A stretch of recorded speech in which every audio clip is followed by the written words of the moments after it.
सुप्रभात दोस्तों, मैं डॉक्टर इंदु झुंझुनवाला बेंगलोर से आप सभी का बहुत बहुत हार्दिक स्वागत और अभिनंदन करती हूँ।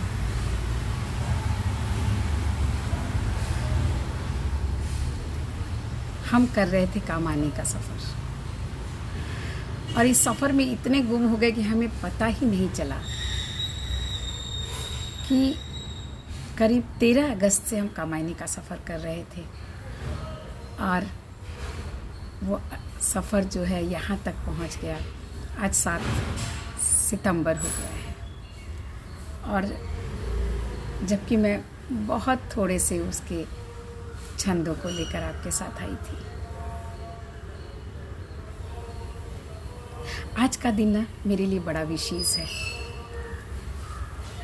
और इसलिए आज मैं आपसे कुछ अपनी बात, अपने मन की बात करना चाहती हूँ।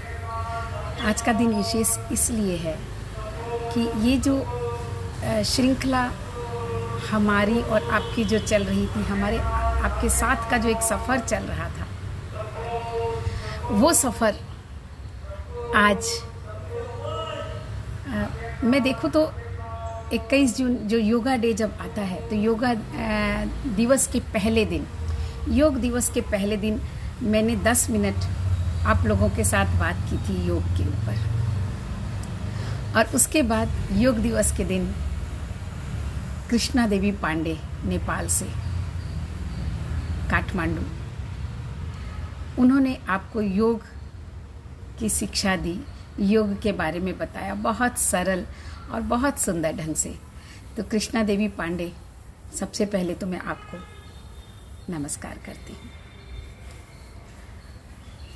और इस सफ़र के शुरुआत की बात करूँ तो फिर योग दिवस के बाद मेरा आपसे मिलने का ये सफ़र आगे बढ़ा 23 जून से।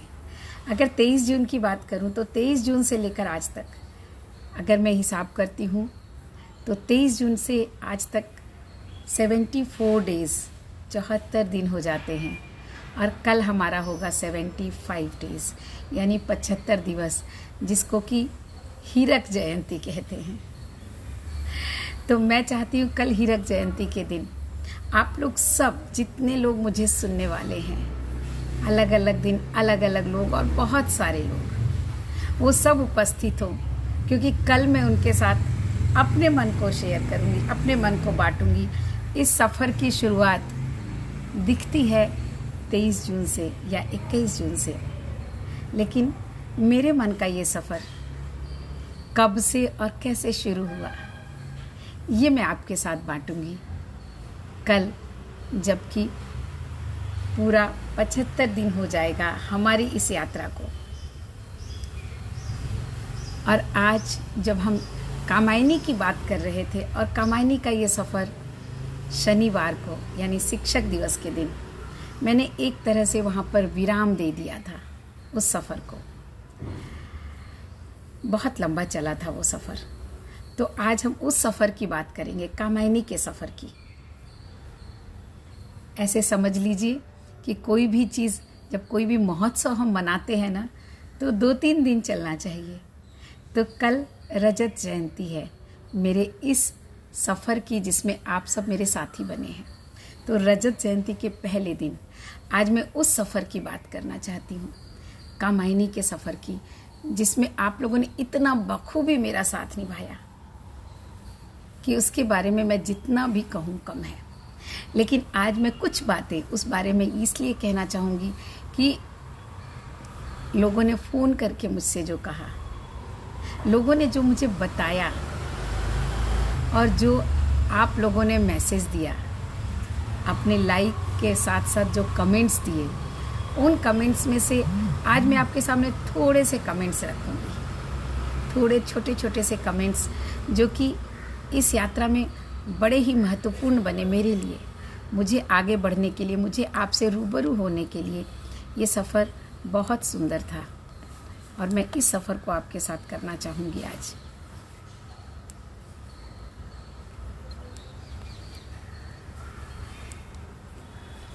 इस सफ़र की शुरुआत कहाँ से करूं? अगर मैं इस सफ़र को आपके साथ बांटती हूँ तो मैं देखती हूँ कि जब मैंने जिस तरह से ये सफ़र किया उसमें आज कामायनी का सफ़र है हमारा। तो कामायनी की शुरुआत जो मैं आधुनिक युग से आपके पास आई, हिंदी साहित्य के आधुनिक युग को लेकर जब मैं कामायनी के साथ आपके पास आई तो मुझे भी नहीं लगा था कि मैं इतना लंबा सफ़र कर पाऊंगी। और इसलिए मुझे लगता है कि कहीं ना कहीं ये सफ़र आप लोगों के कारण है, आप लोगों की दुआओं, आप लोगों की इच्छा और आप लोगों की सोच, इसने कहीं ना कहीं वो सकारात्मक ऊर्जा मेरे में भरी, मेरी अंदर जागृत की कि मैं इतना लंबा सफ़र आपके साथ कर पाई कामायनी का। और कामायनी के इस सफ़र में आप सब ने जिस तरह से मेरा साथ दिया, आज मैं उसकी थोड़ी सी बात कर लूँ तो बहुत सुंदर बात थी। मुझे जब सफ़र शुरू किया तो किसी ने लिखा, बहुत ही सरल तरीके से, सरल तरीका अपनाती हो समझाने के लिए। किरण अग्रवाल, इन्होंने मुझसे कहा कि मेरा तरीका बहुत सरल है समझाने के लिए। और नलिनी पोपट, उन्होंने कहा जीवन का दर्शन बताती, हमारे रोज दिन के जीवन में सत्य की महिमा समझाती आपकी कथनी। कमल किशोर राजपूत जी, अतीत के कर्मों से आसक्ति या भविष्य में उनसे जुड़े फलों की आकांक्षा ही त्रासदी है, कर्म का सिर्फ वर्तमान है, वो भी हृदय से। तो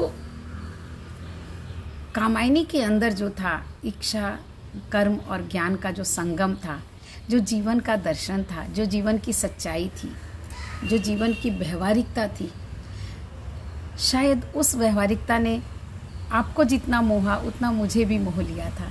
और इसलिए ये सफ़र आगे बढ़ता चला गया। मानवीय जीवन में लालसा का चित्रण कामायनी के माध्यम से बहुत ही सारगर्भित, मन को हिलोरे देने वाला आपका विश्लेषण रमाकांत मिश्रा जी ने लिखा। बहुत अच्छा लगता है सुबह सुबह आपको मंच पर देखकर इंदु जी, इतनी सारी ज्ञान की बातें। हार्दिक अभिनंदन आपका। रत्ना वर्मा जी, जीवन दर्शन के साथ विज्ञान का समन्वय काफ़ी रोचक एवं ज्ञानवर्धक रहा। कामायनी समीक्षा की यह यात्रा निरंतर चलती रहे। इन्हीं शुभकामनाओं के साथ मुंबई से पुरुषोत्तम चौधरी जी। कामायनी का ये मंथन अद्भुत है। कमल किशोर राजपूत जी, बहुत सुंदर व्याख्या करी आपने। घोंसला हमें तभी तक चाहिए जब तक हमारे अंदर ज्ञान है।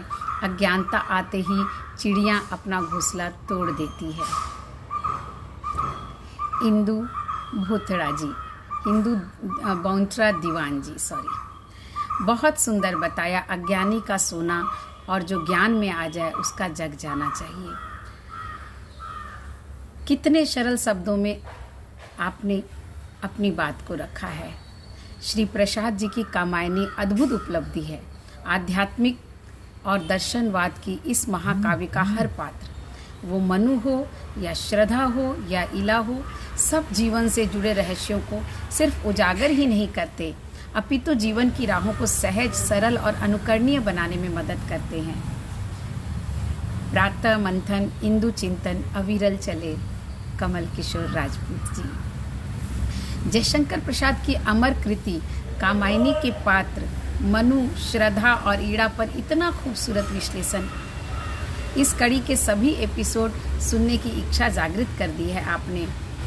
अविनाश भटकर जी, बाह्य आंखें जब हृदय की आंखें खोल देती है तो दार्शनिकता है, बाहर से अंतर की यात्रा ही आध्यात्मिकता है। बहुत खूब। चाहना, ज्ञान द्वारा जानना और फिर क्रियान्वित करना। शिवनाथ सिंह जी, तो ये जितने भी नाम हैं इनमें 2-4 नाम हमारे बेंगलोर के हैं और बाकी कुछ नाम हैदराबाद, कानपुर, कलकत्ता, सूरत, दिल्ली, लखनऊ और पता नहीं और बहुत सारे जगहों से, क्योंकि मैं नहीं जानती उन नामों को वो कहाँ से आ रहे हैं। उत्तर प्रदेश के बहुत सारे गांवों से, बिहार। और खुशी की बात ये होती है कि इस मंथन की गूंज अमेरिका तक भी पहुंची और अमेरिका से भी कुछ लोगों ने मुझे मैसेज किया है कि बहुत अच्छा लगा, ग्रेट एक्सप्लेनेशन ऑफ दर्शन। शकुंतला डुमरेवाल अमेरिका से, और अमेरिका से और भी 2-4 लोगों ने कहा है आपकी प्रातःकालीन प्रस्तुति काव्य रंगोली की विशेषता है। ज्ञान, कर्म और मन में सामंजस्य और एकता ही जीवन का स्वरूप है। Vandana Singh ji, you tell us things which such as ease that it becomes very simple to understand. Ritu Agarwal ji, तुमुल कोलाहल कलह में हृदय की बात की तरह है कामायनी। आदित्य शुक्ल जी, शिवनाथ जी, प्रत्यक्ष से अप्रत्यक्ष की ओर, प्रस्तुत से अप्रस्तुत की ओर, स्थूल से आत्मा की ओर। बहुत सुंदर। आपने सही कहा, जयशंकर प्रसाद जी ने आज्ञा चक्र में अपना ध्यान केंद्रित किया होगा, तभी अनुभव करके उन्होंने इतने बड़े ग्रंथ की रचना सहित आपका दर्शन सुनकर ऐसा लगता है कि मैं सत्संग के कल्प वृक्ष में हूँ, जहाँ से साहित्य का अनुभव ज्ञान के साथ लेकर बहुत अच्छा लग रहा है। आपका बहुत बहुत शुक्रिया। और ये सब सारे शुक्रिया जो है मैं आप सबों को देती हूँ, क्योंकि मैंने कुछ नहीं दिया है।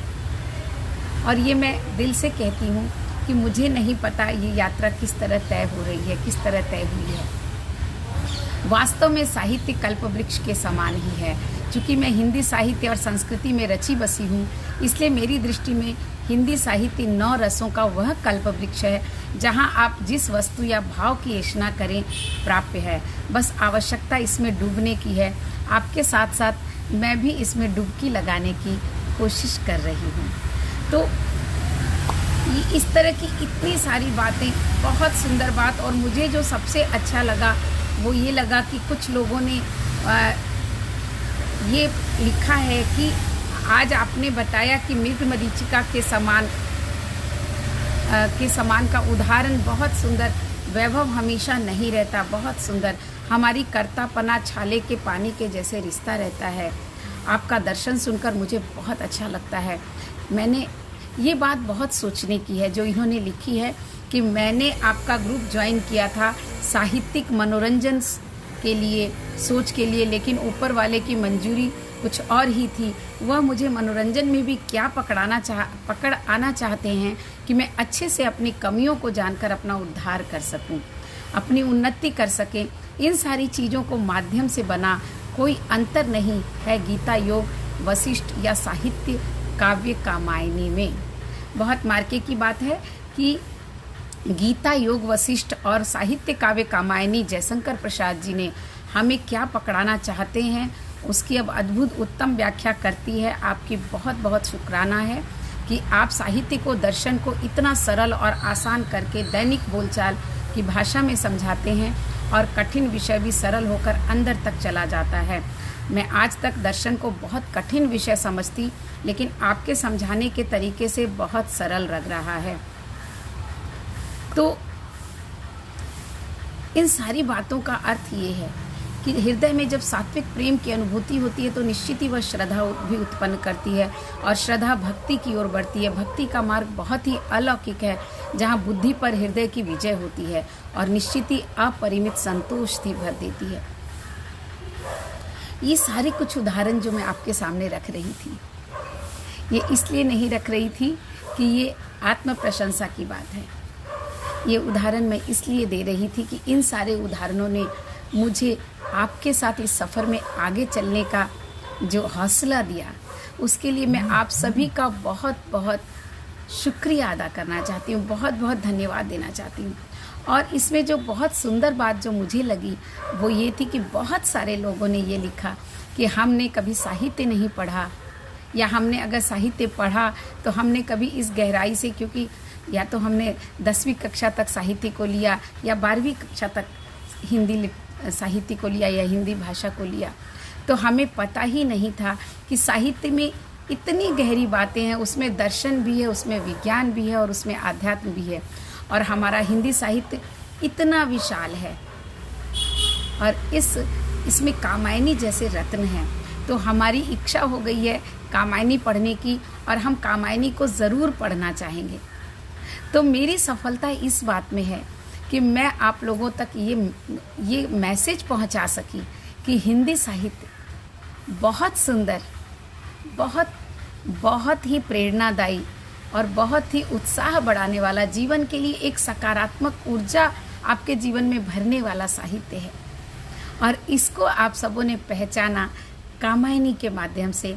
ये मेरे लिए ही नहीं, आप सबके लिए भी बड़ी सफलता की बात है, क्योंकि साहित्य या भाषा सिर्फ परीक्षा में पास होने के लिए नहीं होता। साहित्य का अर्थ ही होता है सहस हित, जो सबके हित को लेकर चले। और हमने उस सबके हित को लेकर चलने वाले उस अंग को ही बिल्कुल से आज के हालातों में देखो ना, तो बिल्कुल से हमने उसको अलग छोड़ दिया है, बिल्कुल से उसको भूल से गए हैं हम। उस साहित्य को देखिए, साहित्य की बात की और कहीं से सूरज उदित हो गया है और मुझे ऐसा लगा कि ये साहित्य के ज्ञान का प्रकाश है, साहित्य के आनंद का प्रकाश है, जो फैलना चाहता है हम सबके बीच में। और उसी साहित्य को लेकर जब मैं आपके साथ चली तो मैं अकेली ही चली थी, कारवां बनता गया। बहुत सुंदर बात जो किसी ने कही थी, और टैगोर की एक बात मुझे याद आ गई, रविन्द्रनाथ टैगोर जी की, कि एकला चलो रे। तो हम चलते तो अकेले ही हैं। अगर मैं पहले दिन अपनी शुरुआत देखूं तो पहले दिन की मेरी शुरुआत तो बहुत लोगों ने पसंद की थी, लेकिन बहुत कम लोग थे उस दिन जिन्होंने मुझे सुना था। लेकिन जिन्होंने मुझे सुना था उनका जब मेरे पास दूसरे और तीसरे दिन जब फ़ोन आया तो उस फ़ोन ने जो मुझे उत्साह दिया, बहुत सारे ऐसे लोग भी थे जिन्होंने कहा कि आप 4 दिन से बोल रही हैं, रोज़ रोज़ आपको सुन करके लोग बोर हो जाएंगे, तो आप सप्ताह में 1 दिन बोलिए या सप्ताह में 2 बार बोलिए, या आप रोज़ रोज़ ना बोलें, या आप समय को कम कर दें। शुरुआत थी ये मेरी, और शुरुआत में ही इस तरह की बातें हुई थी, तो कहीं ना कहीं आप समझ सकते हैं कि कहीं ना कहीं मेरा मन भी डिग गया था। लेकिन उसके साथ ही जो कुछ फ़ोन आए कि आपकी बातें सुन करके मैं जो बहुत अवसाद से घिरा हुआ था, मैं जो बहुत बेचैनी महसूस कर रही थी, वो बेचैनियाँ मेरी एकदम से दूर हो गई आपको सुनते ही। तो उस बात ने कहीं ना कहीं मुझ में उत्साह भरा। जो नकारात्मक सोच थी वो कहीं ना कहीं सकारात्मकता के नीचे दब गई, और मैंने आज 74 डेज़ 74 दिन पूरे कर लिए। अगर मैं 23 जून से शुरू करती हूँ तो, और अगर 21 से शुरू करती हूँ तो शायद उससे बहुत आगे। लेकिन उस दिन सिर्फ मैंने योग पर 10 मिनट कहा था, इसलिए मैं उसको नहीं जोड़ रही। कंटिन्यूअस जो हुआ वो 23 जून से और आज तक का ये सफ़र। और इन 75 दिनों में बहुत सारे लोग मिले, और सच में मैं अकेली ही चली थी। कारवां बनता गया, और ये कारवां बनता गया, बढ़ता गया। और सबसे आनंददायी बात ये हुई कि जिस उद्देश्य को लेकर के बहुत दिनों से मेरे मन के अंदर एक इच्छा कहीं ना कहीं कुलबुला रही थी, और इससे मुझे ऐसा लगता है ना कि अगर हम चाहते हैं ना, दिल से कुछ चाहते हैं, तो सच में पूरी कायनात जो है ना आपकी मदद के लिए आ जाती है। और मेरे साथ शायद ऐसा ही हुआ। और देखती हूँ कि ये कारवां बनता गया, लोग फूलों के गुलदस्ते मुझे दे रहे हैं, और मैं आप लोगों को अपने श्रद्धा सुमन दे रही हूँ जिन्होंने इतने लंबे सफ़र में मेरा साथ दिया है। और सबसे मज़ेदार बात तो मेरे साथ ये हुई कि इस कामायनी के सफ़र में जब मैंने कहा पिछले सप्ताह कि मैं इस सफ़र को बहुत लंबा हो गया है, काफ़ी दिनों से चल रहा है, 13-14 तारीख से हमने शुरू किया था कामायनी को, तो लोगों ने कहा कि ये सफ़र ऐसे ही चलता रहे। और कुछ तो उक्तियाँ बड़ी प्यारी थी जिसमें ये कहा कि जब तक हम इस सत्य को ना पालें, हम हृदय और बुद्धि में संगम न कर लें, हम इच्छा ज्ञान और कर्म में संगम एक सेतु न बना लें, इनको एक जो 3 लोकों की बात जब श्रद्धा करती है, ये तीनों लोक हमारे लिए जब एक लोक न बन जाए, तब तक आप इस सफ़र को चलाती रहें। बहुत सुंदर था ये, बहुत आनंद आया मुझे पढ़ के। और मुझे पढ़ के आनंद इसलिए नहीं आया कि आपने मुझे तारीफ़ की, मुझे पढ़ के आनंद इसलिए भी आया कि आप मुझे बहुत ध्यान से सुन नहीं रहे हैं, सिर्फ उसे समझ रहे हैं और उसे अपने जीवन में ढालने का प्रयत्न भी कर रहे हैं। और इससे खुशी और आनंद की बात और कुछ नहीं हो सकती थी। तो कल हमारी रजत जयंती है आपके साथ के इस सफ़र की। तो कल इस पूरे सफ़र पर हम थोड़ी थोड़ी सी बातें करेंगे। मेरा सफ़र किस तरह से आगे बढ़ा, किस तरह से आप लोगों ने साथ दिया और उसकी जो खास बातें हैं जो मैं आप तक पहुंचाऊं, जो हमारे साथ इस सफ़र में शुरुआत में नहीं थे, उन्हें भी पता हो, वो भी जानेंगे कि ये सफ़र मैं कैसे और कहाँ से लेकर चली। तो आज के लिए बस इतना ही। आपके जीवन में जो ये सहहित का सूरज है ना, साहित्य का सूरज, सहहित का सूरज, दर्शन और विज्ञान को साथ लेकर, साहित्य के साथ लेकर चलने वाला सूरज, अध्यात्म का सूरज आप सबके जीवन में उदित हो। बस यही आकांक्षा है और आपके साथ साथ मेरा जीवन भी प्रकाश से भर जाए, यही मनोकामना हम सब के लिए करते हैं। आपका जीवन बहुत सुंदर हो, आज का दिन बहुत प्यारा, बहुत सुंदर और सूर्य की तरह, इन किरणों की तरह प्रखर हो। धन्यवाद।